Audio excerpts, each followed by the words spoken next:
Hi, good evening and welcome to the City of Sunbury Council meeting. It's May 21st, 2025, 7:30 p.m. Would you please join me in a moment of silent prayer and the Pledge of Allegiance?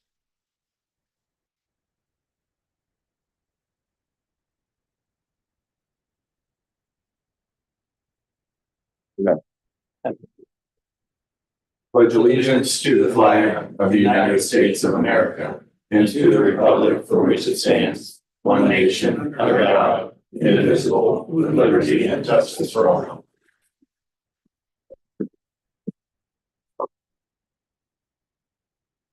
Call, please. Mayor St. John. Here. Apple. Here. Spears. Here. Mr. Ghost. Here. Mr. Grumney. Here. Mr. Martin. Here. Mrs. Cooper. Here. 7 yeas or 7 present. We have quorum. Thank you. Ms. Stephanie or Ms. Odebrowski, would you mind closing the door? Thank you very much. All right, first item on the agenda is the public hearing related to the Woodland Lake Tax Increment Financing Incentive District. You may notice that we do not have a stenographer here tonight. We also do not have legal counsel here tonight. So myself and Daryl Hennessy are going to do our best to navigate this public hearing. With that said, we're going to open it up for laying the ground rules of the public hearing, and Mr. Hennessy is going to enter exhibits. Yeah, so let me add that, obviously the meeting is recorded. We will have a member of the staff prepare a transcript of the discussion to put in the file. So anyone who thinks that they may want to speak on the matter before City Council regarding the Woodland Lake TIF ordinance will be asked to stand and be sworn in by the mayor. Just because you are sworn in does not mean that you must speak. It just prevents from having to perform a separate swearing in for individuals. Again, if you think you might want to speak, please stand to be sworn in when instructed to do so. When it is your turn to speak, come to the podium. Please speak directly into the microphone and begin by stating your name and your address. If you are affiliated with an organization and speaking on behalf of that organization, please also identify the organization in your opening comments. Public hearing is not a conversation with the elected officials. If you ask questions of them, do not expect a response. The purpose of the public hearing is to share your comments on the proposed ordinance. We're asked a clarifying question by a member of council. Please do not speak over them so that the transcript can clearly capture the exchange. So unless there are any questions, anyone that would like to comment on the Woodland Lake Tax Increment Financing Incentive District ordinance, please stand, raise your hand to be sworn in by the mayor. Do you solemnly swear or affirm that the testimony you're about to give is the truth, the whole truth, and nothing but the truth, so help you God under penalty of perjury? I do. All right, being that the City of Sunbury is the applicant for this, I'm going to hand it to the applicant, Mr. Hennessy. So let me begin by exhibits that will enter into the record. So the first exhibit, Exhibit A, a one-page document. It is the public notice regarding tonight's meeting. Exhibit B is a 15-page document. It's the notice of the proposed tax increment financing incentive district, public hearing, mailing, and the TIF ordinance. All right.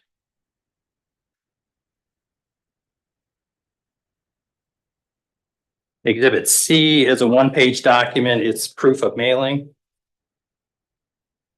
Exhibit D is a one-page document. It's a letter from the county commissioners objecting to the incentive district.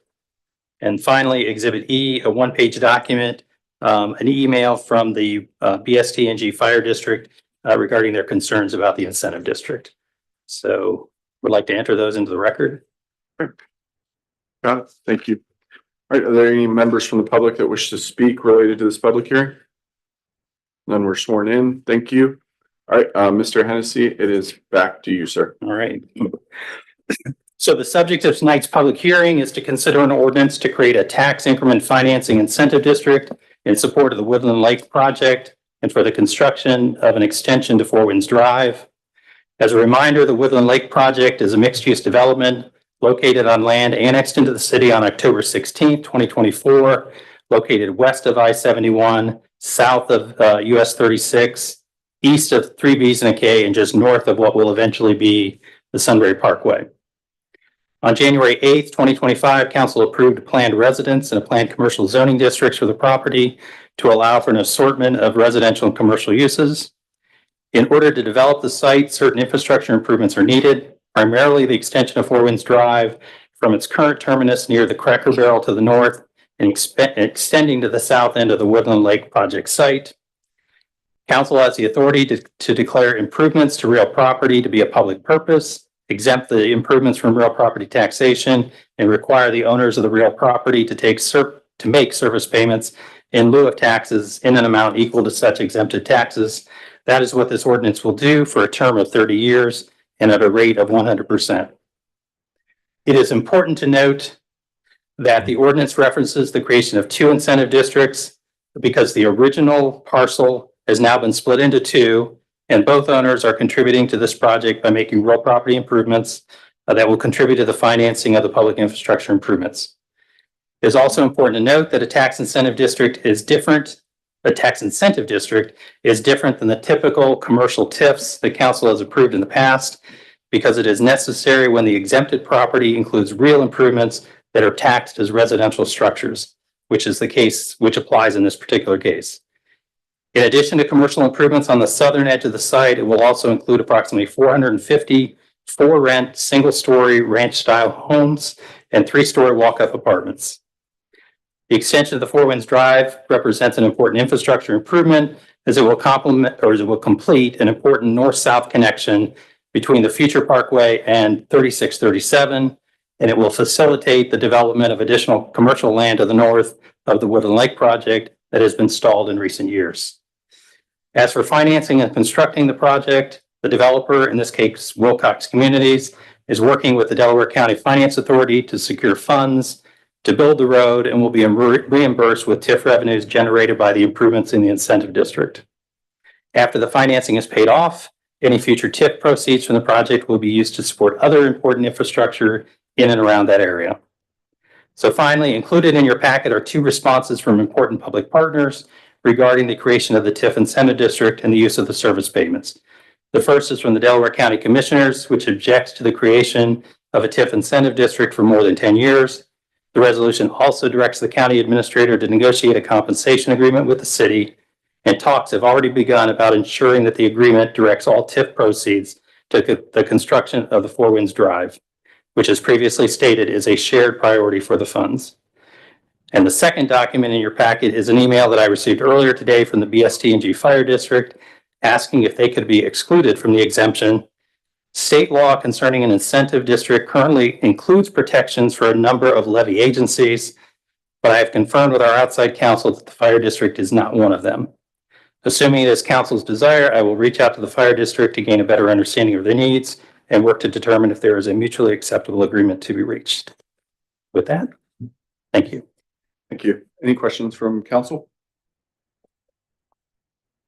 Comments? I will move to close the public hearing. Thank you. Actually, we don't need a second.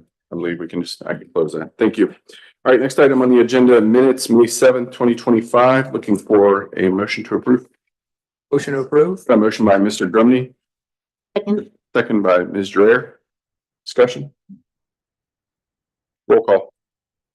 Mr. Grumney? Yes. Ms. Strayer? Yes. Mr. Keppel? Yes. Mayor St. John? Yes. Mr. Ghost? Yes. Mrs. Cooper? Yes. Mr. Martin? Abstain. 6 yeas, minutes passed. Great. Next, we are on to the visitor section, of which we have one scheduled visitor, Ms. Deanna Brandt, Executive Director, Delaware Morrow Mental Health and Recovery Services Board. Welcome. Thank you for having me. Welcome. Is the microphone on? It should show a light on the side of the microphone. I did turn it on. Perfect. Is that good? Yes, Daryl gave me the couple minutes before we started, so thank you for having me. I appreciate your time. And I promise I would not take more than 10 minutes, so whoever is keeping track of that, will let me know. I'm Deanna Brandt, the Executive Director of the Delaware and Morrow Mental Health and Recovery Services Board. The initial slide says your behavioral health system, but it really is the public behavioral health system in both of those counties. You'll note in our area, obviously there are a number of private providers who are not contracted with the board. Hey, this is great. So this is a basic overview of our board and our board structure and how we're created. We're created in statute, section 340 of the Ohio Revised Code. And this is our mission and vision statement. Currently, and I will say, we promote wellness and support recovery by planning, funding, and monitoring public behavioral health care. And I do want to say, we're not a provider. The most common mistake people make in the community is thinking that we're a direct provider of services, and we're actually not. We're statutorily prohibited from providing services. We conduct community assessments of public behavioral health need. We seek funding publicly to meet that need, and then we evaluate that care. We evaluate in 4 areas. Our service is accessible to the people who need them. It's irrelevant if a service exists, if the families, and individuals who need it can't get to it. We evaluate efficiency. Is this good public use of tax dollars? And I'm going to come back to that at the end in probably a little more in-depth way. Our service is effective. We only fund providers who are certified and who provide what are called evidence-based programs. And I'll talk about that a little bit too. We also ask our providers to evaluate, are the recipients of their services happy with them? I mean, really, that's the bottom line, right? So we look at all of those across all programs. All right. So every county has a board, and some boards cover multiple counties. We only have 2. Just 2. So you'll see we're the deep purple, clearly directly in the center of the state. And there are 49 other boards, 49 other board directors who function much the way we do, with roles and responsibilities dictated in the ORC. So this is our structure. We have 14 board members. So one of the questions we get pretty consistently is, how are your board members appointed and how do you represent both counties? We don't get to choose. It's also dictated in statute. 2/3 of our board members are appointed by the county commissioners in each county, and 1/3 by our state department, the Ohio Department of Mental Health and Addiction Services. The proportion for each county is also dictated in statute, population driven. So it's currently 12 and 2. We have 11 full-time employees. This is how we're funded.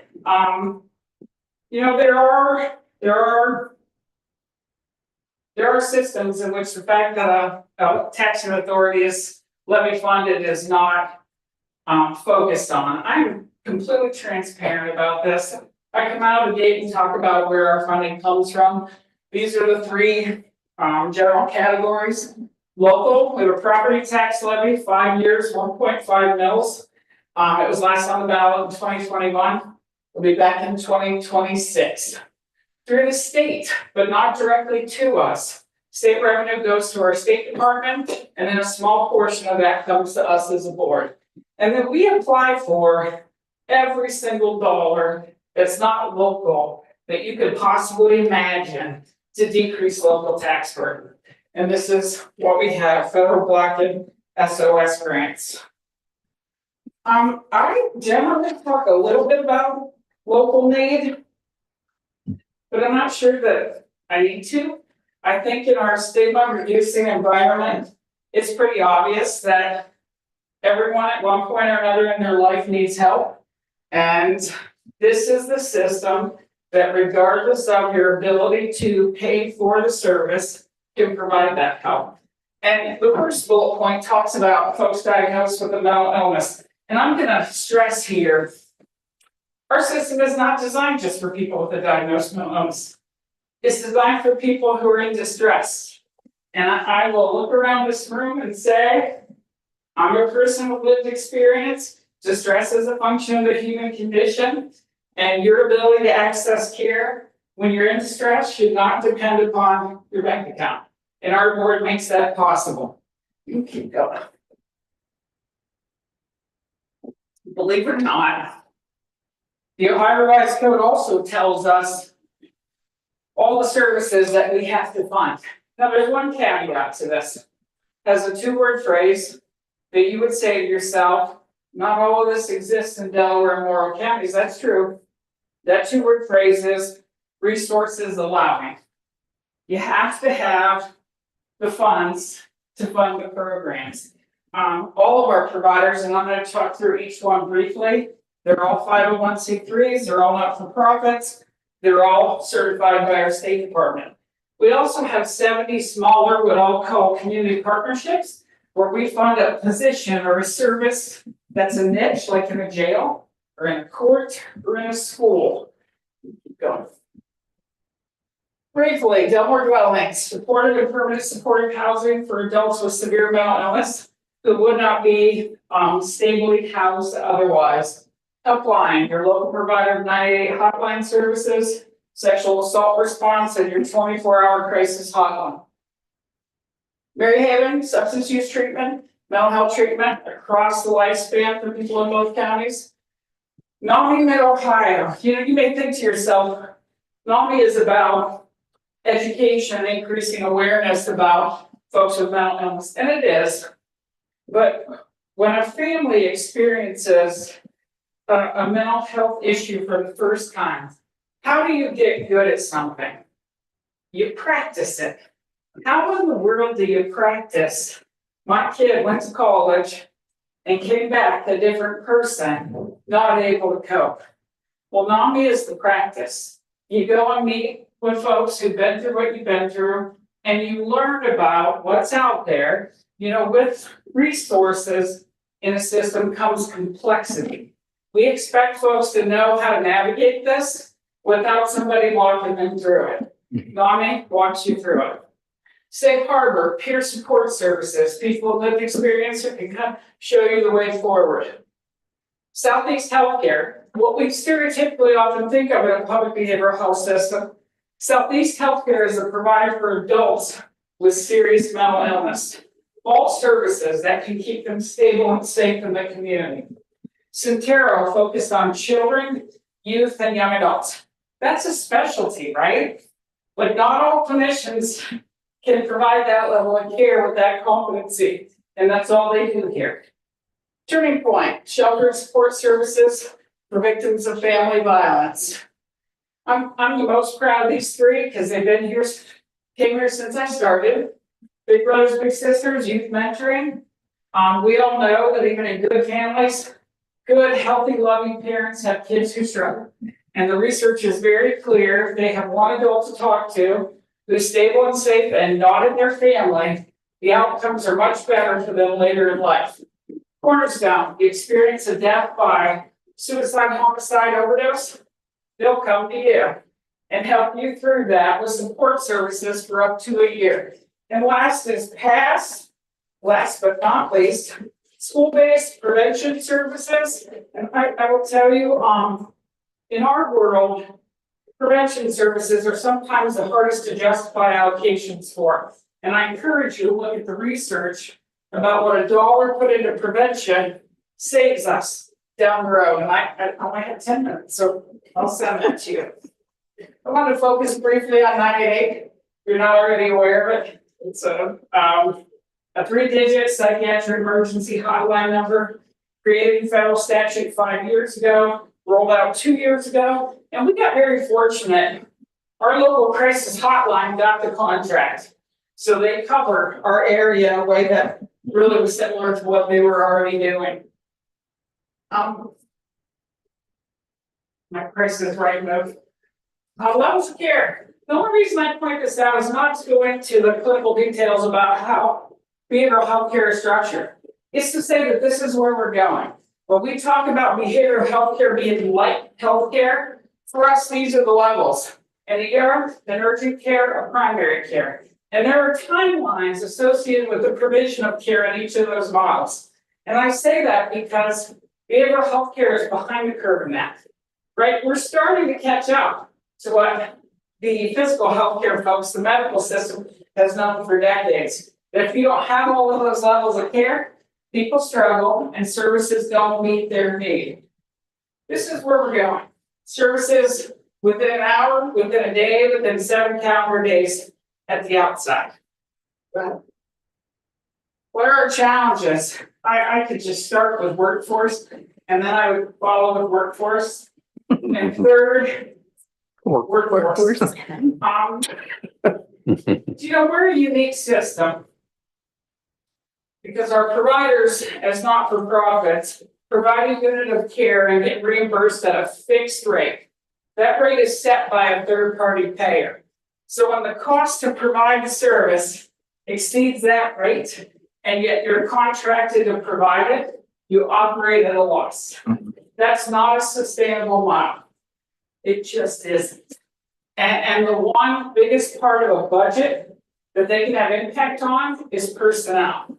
So you can imagine that in our world of wage pressures and inflation, reimbursement does not match the cost of providing the service in a way that results in a well-paid provider system where people are making a livable wage. And we have to change that. That's part of what our board does. We're a payer. We're trying to change that for the services that we fund. I'm over time, all right now. Okay, Medicaid. You may ask yourself why you should care about Medicaid, and I'll give you the 10-second version. If certain forms of Medicaid goes away, that divert your local levy funds that cover those services that used to be covered by the state. Never a good thing, and that could be a big deal for us with the number of folks enrolled. I'll end here, I promise, but behavioral health care is healthcare. We need parity, right? So the systems need to be comparable, and our levy, say this openly, represents a small fraction of your burden, but it is burden, and we recognize that. And so I really always debate whether or not to say the levy presents value to you. I don't get to decide that.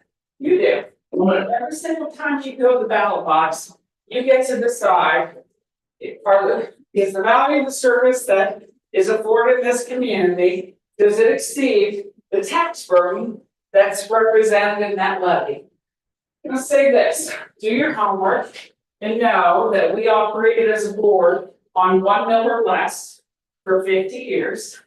With our first increase above 1 mil in 2021, we went to the lowest level of millage we could and sustain current services. But really that decision about whether or not that burden is exceeded by the value is up to the taxpayer. And we recognize that. We know some folks will do their homework and go and still vote no in November of 2026. What also is this? One, I understand it. Child farmers who voted no for everybody they saw. And two, the need will remain, the cost will just shift to other systems that also, the burden also borne by taxpayers. So we're doing everything we can to keep people safe in the community, in the schools, out of jail, out of court, out of the morgue, out of the hospital, and functioning and healthy in their community.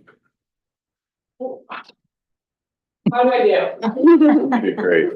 What does NAMI stand for? National Alliance for Mental Illness. Thank And you. it's a national organization, so states have a state chapter, and then each county can have what they call a local affiliate. So they're related, but their primary funding is the board. Thank you. Any other? Thank you, Ms. Brandt. Thank you for coming tonight. I was going to just mention, I'll open it up in a second. I just wanted to say thank you. Joe, you're very passionate about this, very well spoken. I think you're the right person for the job. And this is the first time we've met. But let's open it up to additional questions. I saw one of your expenses is office expense. Where are you located? So we have an office in Delaware. That's a really good question, really timely question. We're at 40 North Sandusky. We're on the 3rd floor of the PNC Bank building. And we just got approved to install signage. We also have a provider building in Mount Gilead that we will have limited office space as a board there once we have all the details worked out. Meaning we have the internet up to our office. So that's our location. Our providers are scattered throughout both counties.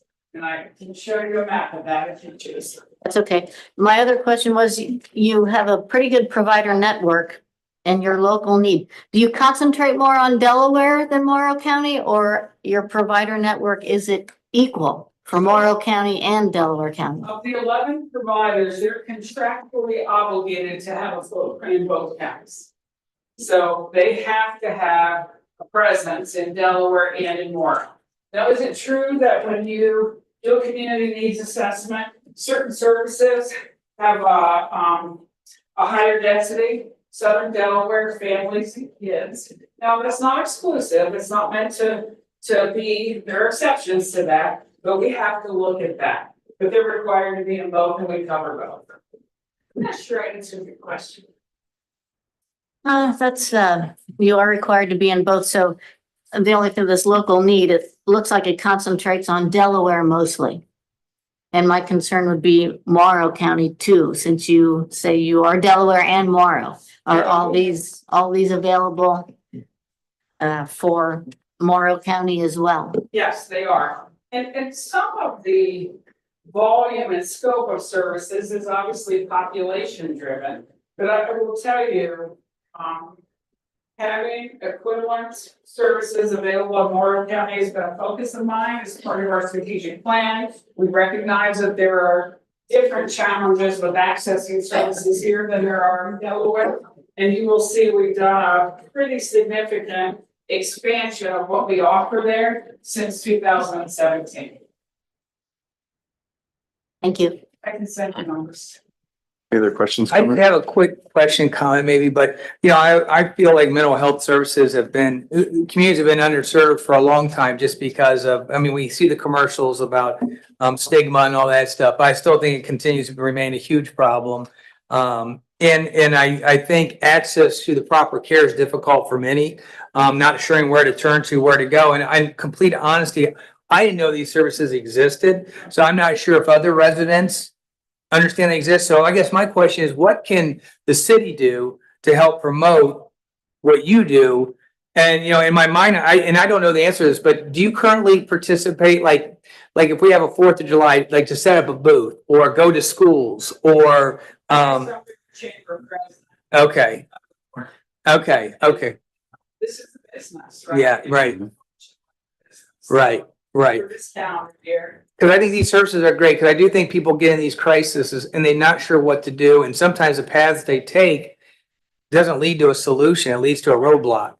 And I think if they have someone they can talk to help guide them through these processes, I think is a tremendous. So I know we do welcome packets and those types of things, but if there's anything the city can do to make you more visible, I think at least I'd be interested in knowing what that could be. Absolutely welcome any input into that. We are, as I think most public boards like ours are, we're staffed at a level that maybe doesn't fully meet the demand of what's out there. And I think as I met some of you tonight, I've been here 8 years. This is my first time being here, and that's related to staffing. So we're really working hard on getting better at that piece, communication, marketing, awareness, but there's a lot more work to be done. Because I could have just said to you, call the helpline. Mhm. They have calls, chat, and text for those young people, I support them, I know. And they're at the front door. They have a database, they can point you everywhere you need to go. But again, to your point, not every service that's needed is available. And it's not always available in the time frame that would resolve the crisis. You recognize that. Is that 988 number a live voice if they make a phone call Another good question. 24/7? It is a system set up, the federal government gave some authority to states to contract with a vendor to set the system up. So the short version of that is, it goes to a national lifeline number, National Suicide Prevention Lifeline number, that is automated. You press buttons and you get routed back to the helpline, or you can just call the helpline. Either one, you'll go to the same place. The helpline will be a live answer.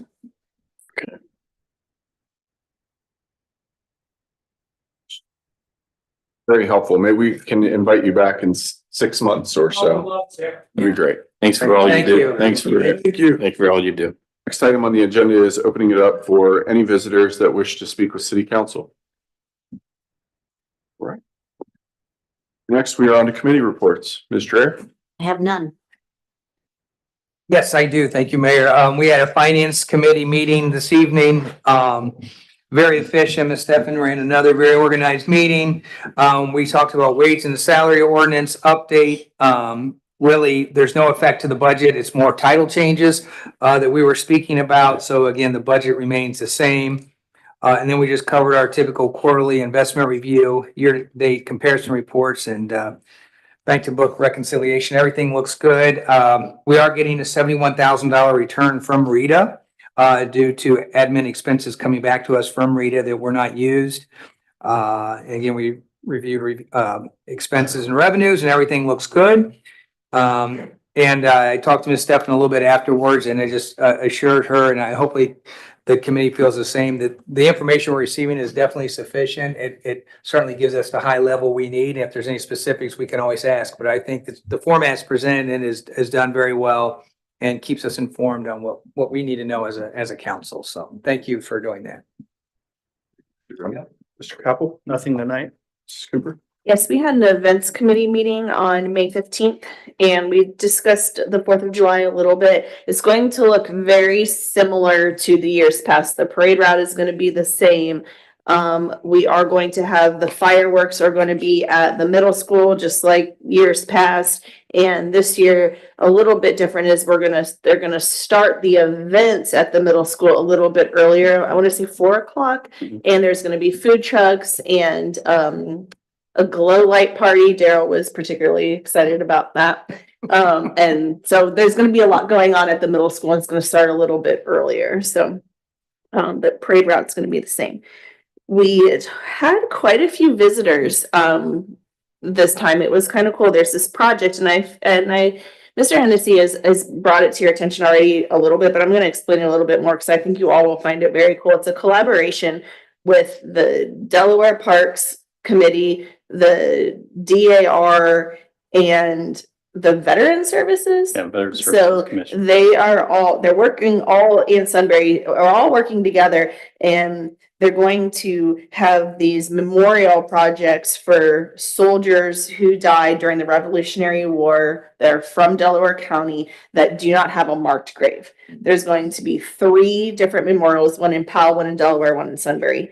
And they'll sort of take the folks and where they were from and we'll divide them up. So folks from the southern part of the county will go to Powell and so forth. So our memorial won't just have folks from Sunbury, but folks from the surrounding townships too. And they're going to have a contest just for what the memorials will look like. And it was just so collaborative. I was just so right in line with the leadership Delaware that I've been going with all these folks working together to do really cool things in the county. So it was very cool and was most of the meeting, but I'm looking forward to it. I think it'll be cool. Great. Yeah. Good update. Yeah, if I could just add a little bit. So primarily the memorials will be funded by the Veterans Commission. So they are going to offer up an opportunity for people to contribute. They'll do that through the Delaware Foundation. So we'll get you more information about that as it comes available. But really the city's role here is to identify the location that we think would be best, for our memorial. So until the design competition has been completed, we won't really have a sense of how much space is needed. So there's still time to determine a final location, but. Yeah, and they shared just a few stories of local folks who they've been able to trace their roots back to Delaware County. It was really interesting. Okay. Thank you. Excellent. Mr. Martin? Mr. Young? Nothing here, sir. All right, I had one item. I attended the fire department meeting. This was may have been before our last council meeting, but the primary update from the fire department is they are on track. They have all the footers in for the new building in Berkshire Township. And they're getting ready to start going vertical here pretty soon. So on track. Completion date's March, right? I always tell people January just to keep the pressure on. Springtime. Yeah. Early next year. Right, thank you. We are on to the police report, Deputy Chief Wade. The mayor, council. So maybe we'll get cruisers about the time the fire department is completed. As being said, the first Durango from Bullet has arrived. Everything looks good. It's in service. Some minor issues that we're working through. The second cruiser is still behind schedule. They're saying next week on completion for that. The other 3 we're working out fit in with Par Public Safety to get those done in a more timely manner for upfitting. interviews with employment. We had 4 interviews, 2 moved on to background. The part-time spot that you'll be hearing some title change stuff around, we have a part-time officer that is contingent on the language from this evening. You seeing those flashes? I thought it was lightning. Officer Bowman resigned. His last day was May 16th. We wish him well in his future endeavors. We had several officers working leading up to the graduation, during graduation. No incidents to be reported there. I did not get to attend graduation. However, we did get to host in Cardington the Big Walnut baseball team. So we had a non-divisional fun game there. I feel for the graduates that had to come on that early in the morning and play baseball and then go graduate. But a couple of those young men I knew, so that was fun. And we want to wish well to our 2025 graduates. With that, I can take any questions. Any questions for Deputy Chief Wade? Thank you, sir. We're on to the administrator report, Mr. Hennessy. All right, just a couple of quick updates. The building renovations, lower level municipal building, bid opening is next Friday. We are heading into the Memorial Day weekend, so that's the beginning of our festival and event season. So we'll have a busy weekend on the square, in and around the square this weekend. So the farmers market will kick off on Saturday morning. I will want to note that the farmers market is expanding to a Wednesday night option as well. So the first and third Wednesdays of the month, they'll also be out on the square. So look for them.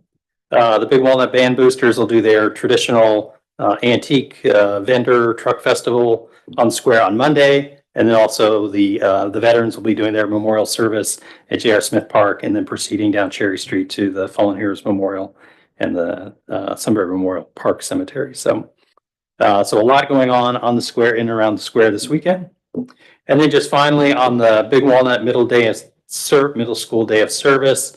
And we talked a lot about that leading up to it. I just did want to say, so thank you to the students who participated for sure. They did a fantastic job, but I also want to thank our service team, which was instrumental in kind of staging things for them. Amber was essential in that as well. And so were Alyssa Graziano. So thank you to those 2 members of staff as well. So any questions for me? The old Orchard Park cleanup and renovation by our Boy Scout crew, Yep. how did that turn out? Yep. So that was completed the second weekend in May. So yeah, I think it's finalized at this point. Like that they got a new wood on the bridge down Yeah, there. some power wash the tables, the benches, the decorative bridge, repaired the bridge, painted the bridge, mulched the area, planted flowers, cleaned up debris. So yeah, a nice cleanup of that park. Marco the dog got a bath, right? Marco, yes, and flowers. So yes, that's done. Thank you. It's a lot. Any other questions for Mr. Hennessy? Great update. Thank you. All right, we're on to the engineer's report, Ms. Odebrowski. Good evening, council. As you can see, my engineer's report is starting to get a little bit longer, which makes sense. We are getting into construction season. First up, the wastewater treatment plant expansion project. Simonson, our contractor, has started to mobilize. So they are on site, starting to prep. They've started to bring in materials, and they will be preparing an area to put in a trailer, since again, this project will last over 2 years, getting nice and cozy. So there will be a lot of activity there. As I had mentioned, the residents along Middleview would be receiving a letter and frequently asked questions about the project. I didn't receive any calls yet. I'm not on the podium, but hopefully the project isn't too impactful to them over the next couple of years. Today, we had a bid opening for the street improvement program. We are still going through the bids to confirm the numbers, but we did have 3 contractors that submitted bids. And at least on the preliminary standpoint, it looks like the base bids are underneath the engineer's estimate. So I'll have more on that at the next services committee meeting, and with that, hopefully bring the contract for a first reading at the next council meeting. the East Granville Street widening project. We will be having a public meeting for that project in June, June 25th. It will be a meeting we're planning on having here. Again, public notices will go out to members of the community along the corridor. And in addition to that, we'll reach out to social media so that we can invite as many people that are interested, and they will have an opportunity to provide feedback, ask questions, and then look at different alternatives based on what the design team has looked at based on the survey, and they propose different sidewalk and path configurations. Tonight, you'll also see in your packet a first reading for a working agreement with Delaware County Soil and Water Conservation District. This is going to be in order to have a working arrangement for inspections primarily on construction projects, in addition to some public outreach and other requirements that we have. And finally, last but not least, we have issued an RFQ, a request for qualifications, to develop a system for water reuse. So essentially, we have released a document and invited consultants to submit for a large design project. This project is going to be to supply water reuse, water coolant, primarily for the east side development for industrial users. Once we have received those submittals from the consultants, we will be able to go through a quality-based selection process and then negotiate a scope and fee. This is all going to be tied to our development agreement so that we can eventually have the project design and specification for AWS. That question. Any questions? No. Staying busy. Thank you very much. Thank you. Thank you. Thanks, Carl. All right, next item on the agenda, resolutions, no third readings. We have a second reading, resolution 2025.04.1 amended. A resolution authorizing the city administrator to enter into a revised intergovernmental agreement in relation to the joint recreation district. It's a reading only. We have a first reading. We have several first readings. Resolution number 2025.11. A resolution as required by Ohio Revised Code 709.023C, setting forth municipal services that will be provided to 50.885 plus or minus acres of land in Trenton Township, Delaware County, Ohio, if annexed to the city of Sunbury. Based on statutory requirements, we need to pass this evening. We do have a representative in the room if there are questions regarding this, but just for the council members, this is a request to annex just a little over 50 acres of land. It's immediately east of the existing industrial park to the east. It is land owned by one of the other landowners who is currently in the industrial park. This is the first step in the annexation process, basically to say that we can provide services. The intention is to annex the land and zone it for limited industrial use, consistent with everything else that's out there. This is essentially, I think, a cleanup of an item that just did not get annexed in when they were doing the original annexations based on limitations in terms of acres that could be added at any given time. So I think it's relatively straightforward. We do have, again, a representative here to answer questions if there are any, but as the mayor had indicated, the statute requires action this evening to at least advance this resolution to the next step. Map is on page 63 of your packet.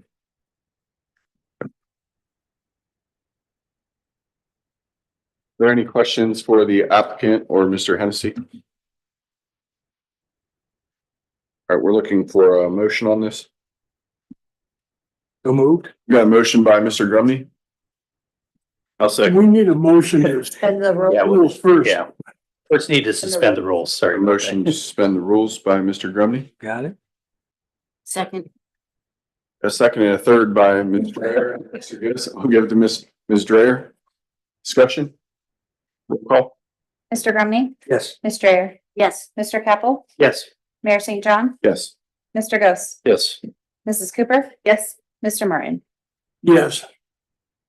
7 yeas. Looking for I'll make the motion, resolution number 2025.11. Second? Second by Mr. Grumney. Discussion? Roll call? Mayor St. John, Yes. Mr. Grumney, Yes. Mrs. Cooper. Yes. Mr. Martin, Yes. Mr. Ghost. Yes. Ms. Strayer, Yes. Mr. Capel. Yes. 7 yeas, motion passes. Thank you. Well, Thank you. all right, first reading resolution number 2025.12. A resolution authorizing the execution of an intergovernmental agreement with the Delaware Soil and Water Conservation District. This is what Ms. Odebrowski had just mentioned. It's a reading only. Resolution number 2025.13. A resolution establishing a special revenue fund. Also a reading only.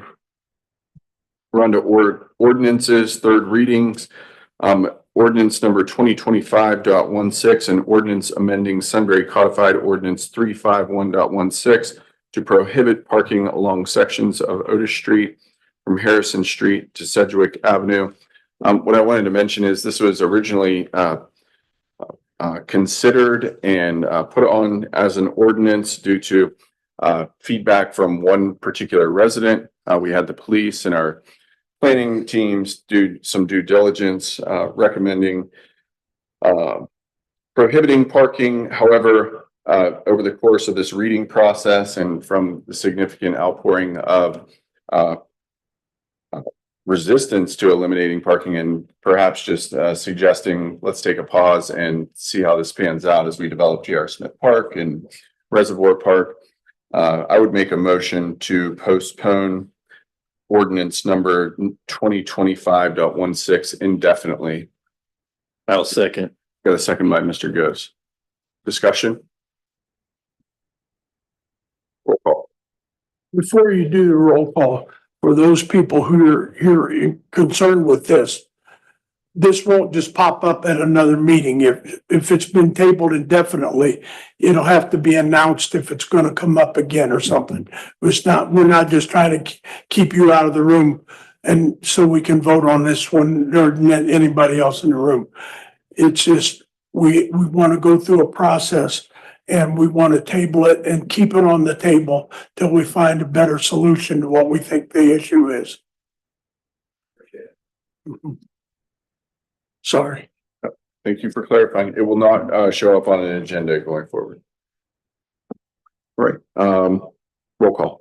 Mayor St. John, Yes. Mr. Ghost, Yes. Mr. Martin, Yes. Mrs. Cooper. Yes. Mr. Grumney, Yes. Ms. Strayer, Yes. Mr. Capel. Yes. 7 yeas, motion passes. We have a second reading, ordinance number 2025.18, an ordinance approving the final plat for Price Pond subdivision, sections 4 and 5, and declaring an emergency. We have several representatives from Pulte and EMH&T. Did you wish to speak this evening? Or are you waiting for comments from us? Okay. Mr. Pearl, I do have a few questions on this. Is there action needed tonight on this? No. Yeah, are you able to pull up the exhibits? Yeah, you ought to be able to get on one direct. Let's go to section 4 first.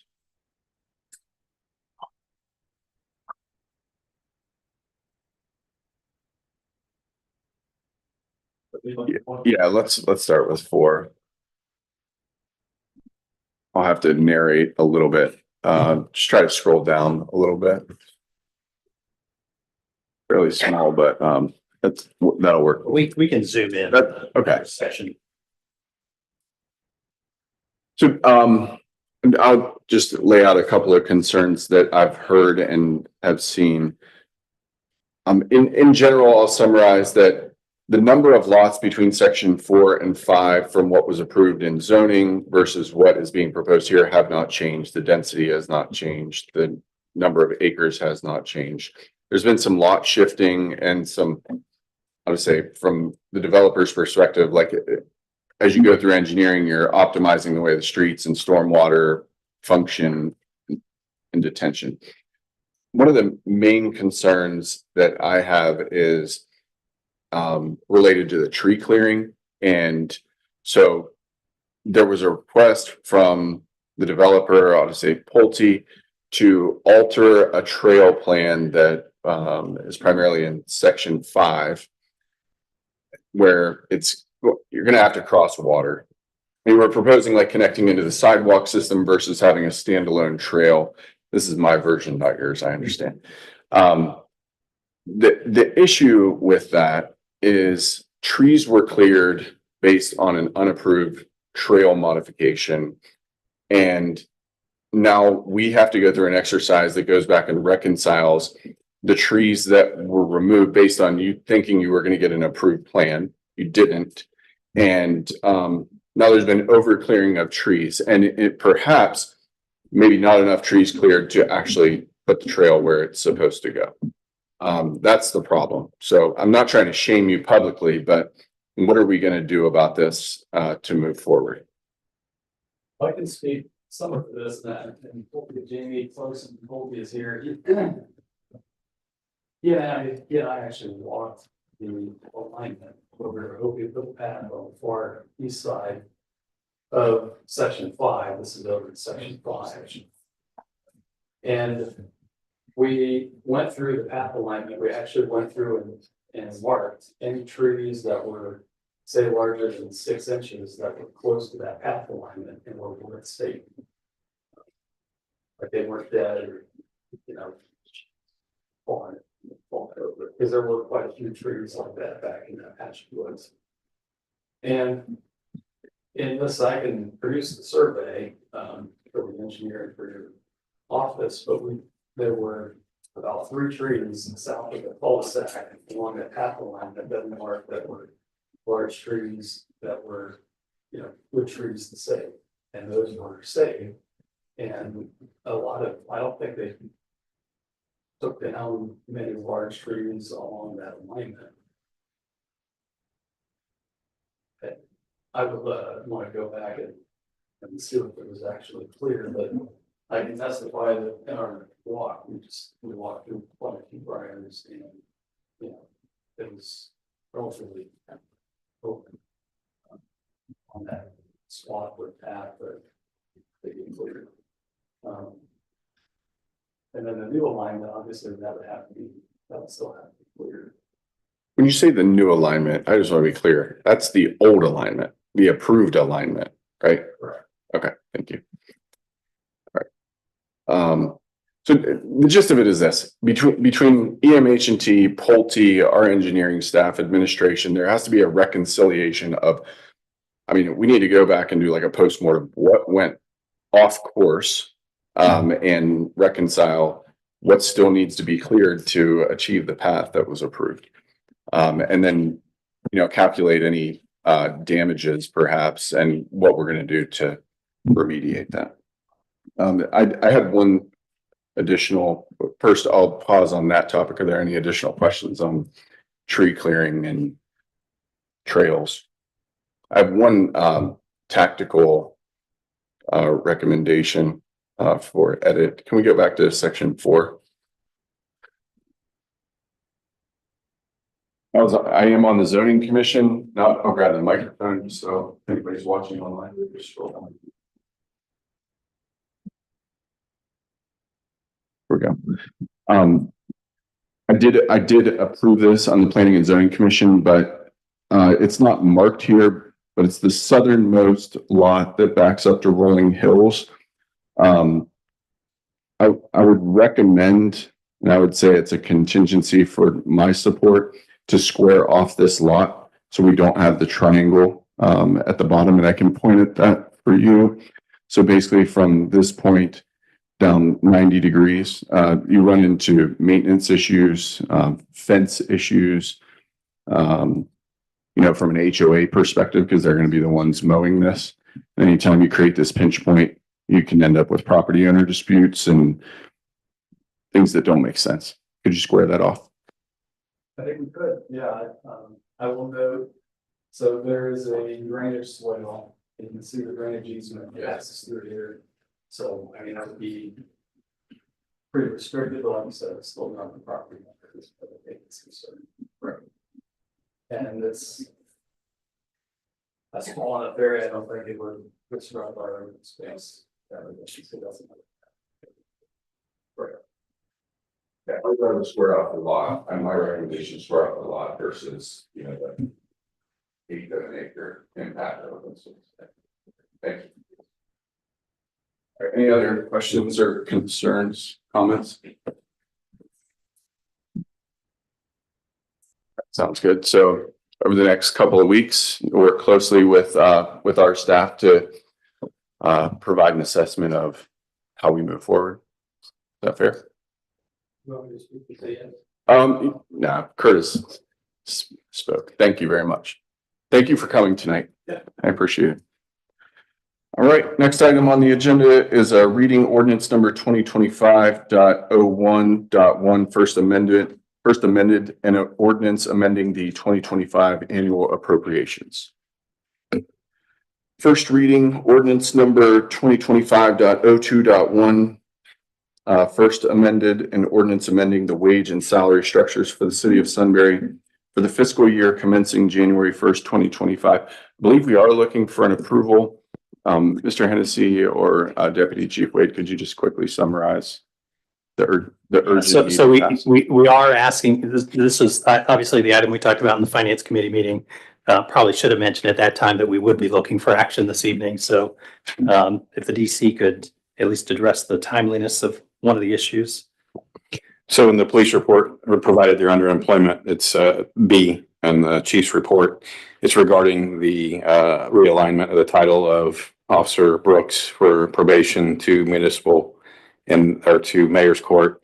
And then we have a part-time officer contingent to bring on to fill the actual open vacant spot. Sure. All right, we're looking for a motion to Do suspend. we need emergency language if we're doing a first reading? Yeah, I think we were going to talk about, so the suspension, the, emergency, and then the ordinance. All right, I'll make a motion to suspend the rules. A motion to suspend the rules by Mr. Martin, Second. second by Mrs. Cooper. Discussion. Call. Mr. Martin, Yes. Mrs. Cooper, Yes. Mr. Grumney, Yes. Mr. Ghost, Yes. Mayor St. John, Yes. Mr. Air, Yes. Mr. Capel, Yes. 7 yeas, motion passes. Motion on the emergency. Motion by Mr. Martin, Second. second by Mrs. Cooper. Discussion. Roll call. Mr. Martin, Yes. Yes. Mr. Grumney, Yes. Mr. Ghost, Yes. Mayor St. John, Yes. Mr. Air, Yes. Mr. Capel, Yes. 7 yeas, motion passes. Motion on ordinance number 2025.02.1 first amended. Motion by Mr. Martin, I'll second. second by Mrs. Cooper. Discussion. Roll call. Mr. Martin, Yes. Mrs. Cooper, Yes. Mr. Grumney, Yes. Mr. Ghost, Yes. Mayor St. John, Yes. Mr. Air, Yes. Mr. Capel, Yes. motion passes. Thank you. Ordinance number 2025.19 is a long one. Bear with me.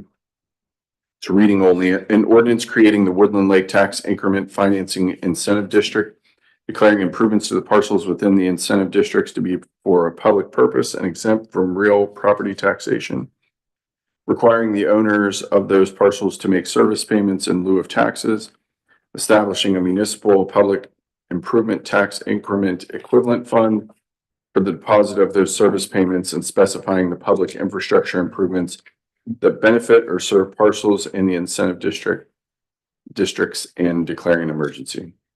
It's reading only. Next item on the agenda, new and unfinished business. We have two noted items here. Charter Review Commission recommendations. Mr. Hennessy, would you mind just recapping what work has been done and what we need to do? Yeah, so thank you, Mr. Chairman, Mayor. So on packet page 112, if I can draw your attention to that.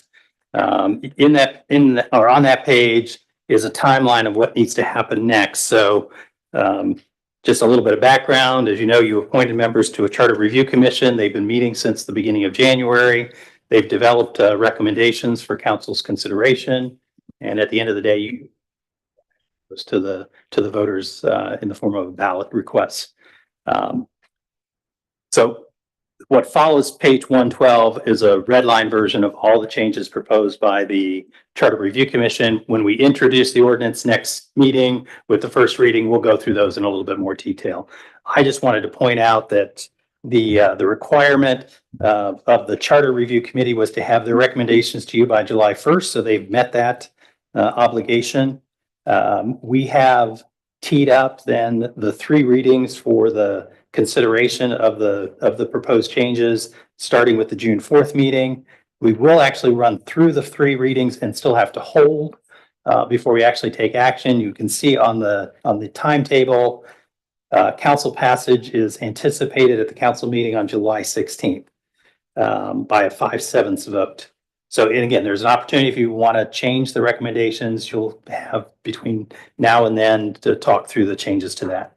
What's important about that date is it has to be, as the footnote says, that's 120 or 110 days out from the election. According to state law, it has to be no more than 120 days, no less than 60 days. So that's the window, where the window opens up for you to take action and get it over to the Board of Elections. Then the rest of the schedule there just shows you what happens in terms of getting it to the board, getting it on the ballot, and ultimately a vote. So that was all I wanted to talk about this evening, not necessarily the content of the proposed changes. I will invite the chair of the Charter Commission to attend the next meeting, just to provide his perspective on how that went. Unless there's anything else you want me to do, but that's what I intend to do, invite the chair to be here at the next meeting. Yes. Sounds Is that Mr. Collinsworth? No, the chair is Mr. Rentz, Randy Rentz, Oh, okay. served as the chair. He was on the original Charter Commission too.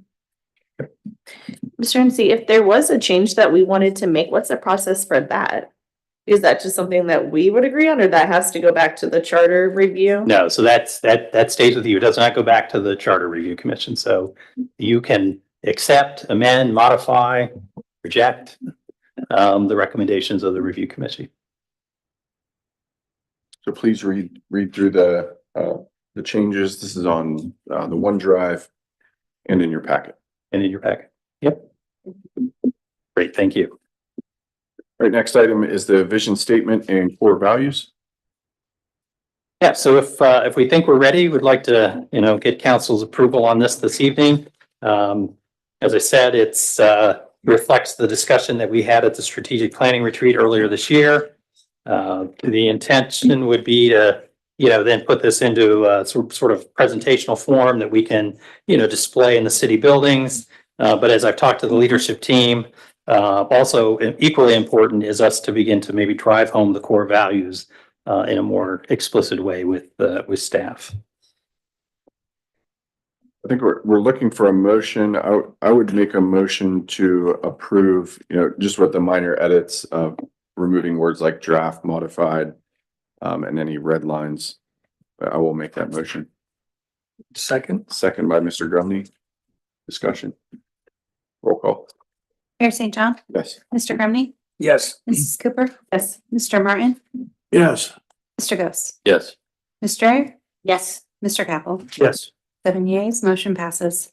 You're on to new and unfinished business, Ms. Dreyer.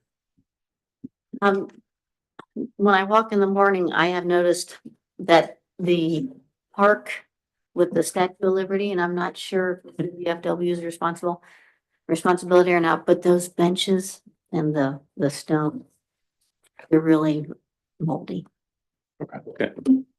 Nope, that's on us. So we'll send out the service team. Thanks.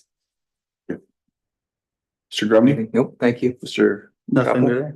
Mrs. Cooper. Yep, on May 8th, I had my last Leadership Delaware class, and it was super cool because it was Economic Development Day. So it was very interesting. We had guest speakers that you might be familiar with, Nick Langford, he's the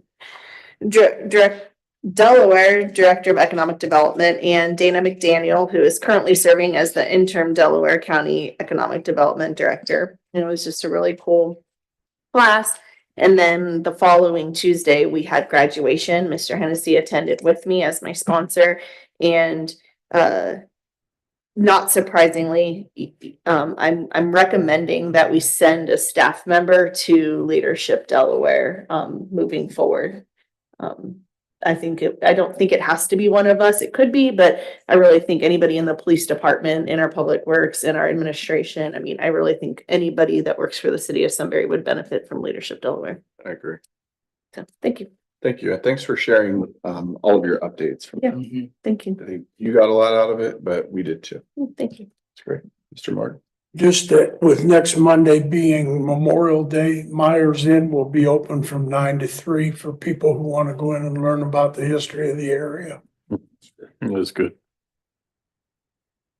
Nothing here, sir. Great. I just had two items. One is, just in case you've been watching the calendar, next year is the 250th anniversary of this country. And I've asked staff to do a little bit of due diligence on a nonprofit organization that is trying to help communities like ours to be armed with, marketing material and how we can get plugged into what other communities in the state are doing. So that due diligence is underway, but something you should keep on your mind. I mean, Absolutely, yeah. it's a big one. So July 4th is already a big holiday for us, and next year will be even more significant. The second item I wanted to mention is this past week, Mr. Hennessy and I met with County Administrator Dana McDaniel. Yep. Harlem Township, Trenton Township, Sunbury, Galena, Genoa Township, and Berkshire Township.